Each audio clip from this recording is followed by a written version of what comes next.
Hello, ladies and gentlemen. I just thought I'd do a little tutorial here for you on how to kind of label or set your cue points for your songs when you're DJing. I mean, like, this is not conventional. This is just the Pete McBeat way. So if you don't like it, that's fine. I don't really care. But I do. And a lot of DJs would say it's either cheating or just not the right way to do it. But anyway, I always beat sync. A lot of people want to spend the time to match the tempos between two songs, but not me. I just I think it affects my workflow. Most of my songs are between 120 and 128 beats per minute anyway, so if it goes up and down that much, it doesn't really affect the song enough to mess it up. But anyway, that's a different story. Alright, let's get started here. So what I like to do is I'll throw in a brand new track here. First of all, I just kind of play it and see where the start is. Oh, that tempo is really slow. So this one, this happens from time to time, especially in Rekordbox apparently. Sounds like it's off to begin with, where they decided to put their markers. I don't know if you can just notice that or not, but maybe it comes with time. But what you want to do is send that over to where the first kind of kick drum is of the beat, and that'll be a little bit better, so it'll match up with everything else. But anyways, that doesn't usually happen, but it did on this one. So now it's kind of a little bit better. Alright, let's really get started though. What I like to do to set my cue points is I'll crank up my tempo super high, start playing it, click it on the first kind of opener, and then every 8 bars, I guess they're called,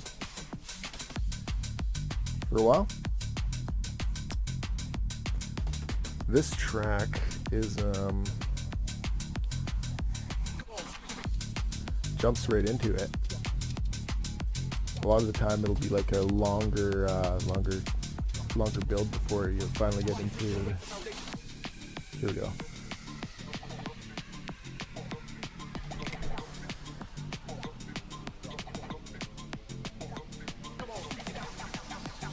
So just keep going with the 8s. Anyways, this track's kind of a different one than normal, so it's not what I'm used to. Alright, that's good enough for you there. So we got 8 between everything. And I'm mostly looking for builds, really. So D is a good spot for a build because you go to D and it kind of starts off quiet. So D is a build 2F, which is 16 bars because it's 2 8s, right? So what I'll do, so I'll go to D, I'll rename it 16. I'll go to E, I'll rename it 8. And F, I'll just change the pad color to a red one, meaning it's the drop, right? And that kind of gets me a basis on where I want to be. But also on top of that, I could do, because usually the song starts with a slow build at like 32 behind or something like that, but this one just kind of gets right into it. But what I can do here is also add 8 to all these. So C would be, I'll just rename it 24, rename B. You have to be good at math for this kind of shit, but, and then rename that one 40. And then that's pretty much how I set my cues for timing anyways. And then you can lower it down to the regular beats per minute. Is around 120 usually for my tracks anyways. 127 I guess for that one, as you can see. And then I'll label them with colors, and because this is just straight up beat, this is my preference. I use this kind of tealy color. to recognize that it's just a beat. And then B, my generic kind of color for like a melody or a beat or not like a melody or a bass or whatever is just purple. So I'll make that purple. I'll make this purple because it's going to be purple as well. And they're all kind of purple. That's still purple. It's got some bass going on to it. And then there we have it. So I got 40, 32, 24, 16, 8. And then it's relatively simple to mix it into another track afterwards. So what I'll do is I use the Camelot wheel, so it'll like automatically tell you your 6B or your 1A, or you know, like instead of the F minor, C minor, that kind of shit. And then you can like kind of easily remix. That's another story though. This tutorial sucks, by the way, but anyway.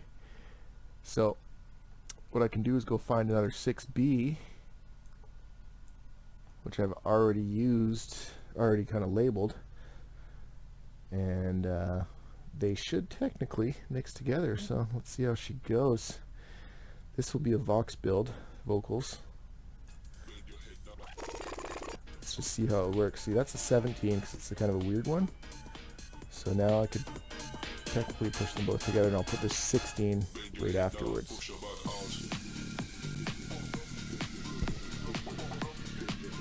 And they kind of sound good together, right? So basically you can match two songs that match in key with your timings, and that's basically the fucking basics to mixing it. And you can feel it out and just kind of use your faders and different volumes and shit, and you know, the world is your oyster, so to speak. Anyway, it's a good enough tutorial, I guess. First one, so cut me a break.